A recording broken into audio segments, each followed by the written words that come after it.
তিনজনকে প্রথমে ধরি। তাদের কাছে আর্মস, মানে ওয়ান শাটার, যেগুলো আপনারা একটু আগে আমরা ডিসপ্লে করলাম, আর শাবল, এই জাতীয় ইনক্রিমেটিং আর্টিকেলস পাওয়া যায় তিনজনের সাথে আলাদা করে। এবং পরবর্তীকালে কিলোকে আমরা আর্মস সমেত আলাদা জায়গা থেকে ধরে ফেলি। আমাদের ভোট নির্বিঘ্নে শান্তিপূর্ণভাবে শেষ হয়েছে, আপনারা নিজেরাও জানেন। ভোট পরবর্তী সময়ে এলাকায় কোনো বড় ধরনের কোনো ঝামেলা হয়নি। তো তার মধ্যেও এরা কি কারণে এলাকায় ঢুকেছে, এলাকায় শান্তি শৃঙ্খলা বিঘ্নিত করার চেষ্টা করছে, আমরা সেগুলো খতিয়ে দেখছি।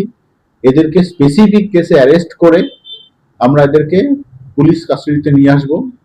কি উদ্দেশ্যে জড়ো হয়েছিল, কি কারণে, সেটা আমরা পরবর্তীকালে খতিয়ে দেখব।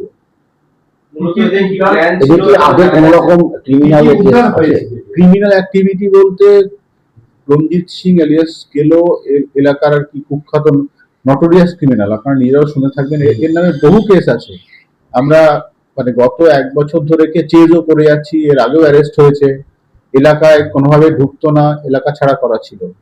ভোটের রেজাল্ট বেরোবার সাথে সাথে কি কারণ ঢুকলো সেটা আমরা খতিয়ে দেখছি। কিন্তু আমাদের ইন্টেলিজেন্স ডিপার্টমেন্ট বা থানার ইন্টেলিজেন্স ইনপুট যেটা ছিল, সবসময় সতর্ক ছিল। আমরা খবর পেতেই সাথে সাথে ধরে নিয়েছি এলাকা ঢোকার সাথে সাথে।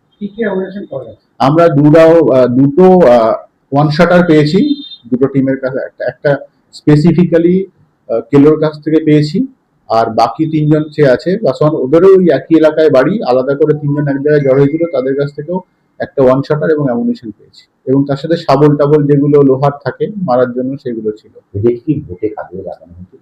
না না না, ভোটের সময় কোনো ধরনের ক্রিমিনাল বা কোনো অ্যাক্টিভিটি কোথাও কিছু ছিল না। আপনারাও প্রত্যেকটা বুথ বা এলাকা সব জায়গায় আপনারা কভার করেছেন, পুলিশ অবজারভাররা ছিলেন, সিএপিএফ ছিল।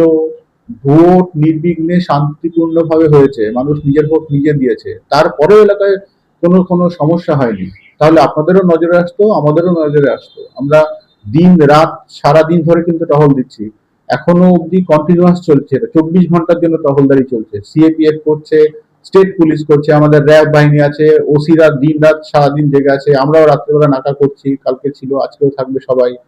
এই ধরনের কোনো ক্রিমিনাল অ্যাক্টিভিটি ভোটের সাথে কিছু যুক্ত আমরা পাইনি। ইনফ্যাক্ট যারা ট্রাবল মঙ্গার ছিল তাদেরকে আমরা থানায় হাজিরা, তাদেরকে প্রিভেন্টিভ অ্যারেস্ট করে যাতে কোথাও কোনো সম্ভাবনাই না তৈরি হয় সেইটা আমরা করে রেখেছিলাম। এবং আমি এটা আপনাকে নির্দ্বিধায় বলতে পারি, মানুষ নিজের ভোট নিজে দিয়েছে। ইসিআইয়ের গাইডলাইন্সে আমাদের প্রত্যেকটা পুলিশ কর্মী এবং যা সব বাকি সব ডিপার্টমেন্ট, সিএপিএফ, সবাই আমরা একসাথে কাঁধে কাঁধ মিলিয়ে কাজ করেছি। তার ফলস্বরূপ শ্রীরামপুর সাব ডিভিশনে কোথাও কোনো সামান্যতম কোনো ইনসিডেন্ট আপনাদেরও চোখে আসেনি। আমরাও মানে খুব ভালোভাবে ভোটটা করাতে পেরেছি এবং আজকের দিনেও শান্তি শৃঙ্খলা সব বজায় আছে, সেগুলো আপনারাও জানেন। এরকম কোনো অ্যাক্টিভিটি আপনাদের দেখা যাবে? কোন অ্যাক্টিভিটি? আগামী দিনে এই ধরনের আরো পদক্ষেপ নেবেন? না না, আমরা এই ধরনের পদক্ষেপ বলতে ক্রিমিনাল বা কোনো রাউডি এলিমেন্ট বা যারা ট্রাবল তৈরি করে এলাকায়, তাদের আগেও অ্যাকশন নিতাম, পরেও নিতে থাকবো, এটাই আমাদের কাজ। কিন্তু ভোটের গণনা শেষ হওয়ার পরে বিক্ষিপ্তভাবে বিভিন্ন জায়গায় শুরু হয়েছে, ছোটখাটো ঘটনা কিছু হয়েছে, স্লোগানিং দেওয়া বা কারো বাড়িতে ঢিল ছোড়া বা যেগুলো বন্ধ হওয়া পার্টি অফিস কোথাও সেখানে কাজ টাজ ভেঙে দেওয়া, সেক্ষেত্রে আমরা অ্যারেস্টও করেছি।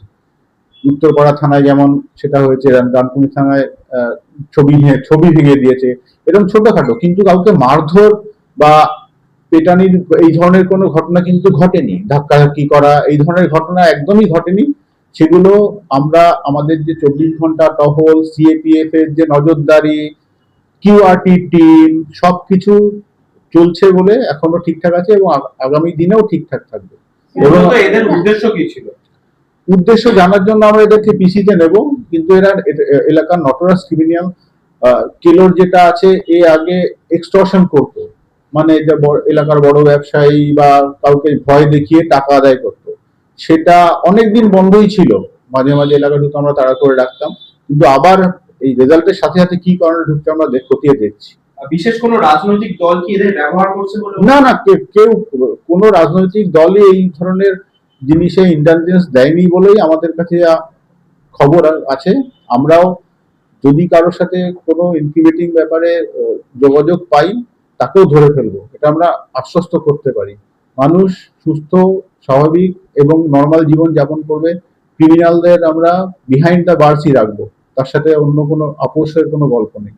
ঠিক আছে। তাদের ধরা হলো, তাদের নাম এবং তাদের বাড়ি কোথায়?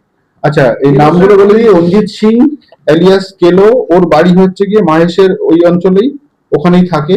তার সাথে কেলোকে আমরা আলাদাভাবে ধরেছি, আর তিনজনকে একসাথে ধরেছি। সে হচ্ছে রঘু পাসওয়ান এলিয়াস ছোট্টু পাসওয়ান, ওর বাড়ি হচ্ছে মানিকতলার ওইখানে। রবি দাস, সে আপাতত শেওড়াফুলি ওদিকটায় থাকতো, ওর অ্যাকচুয়াল বাড়ি তারকেশ্বরে। আর রোশন সিং, তার বাড়ি হচ্ছে গিয়ে রামপুরিয়া জুট মিল যেটা আছে মাহেশ শ্রীরামপুর ওইখানে। তাদের কি আগে কোনো ক্রিমিনাল রেকর্ড আছে কেলো ছাড়া বাকিদের?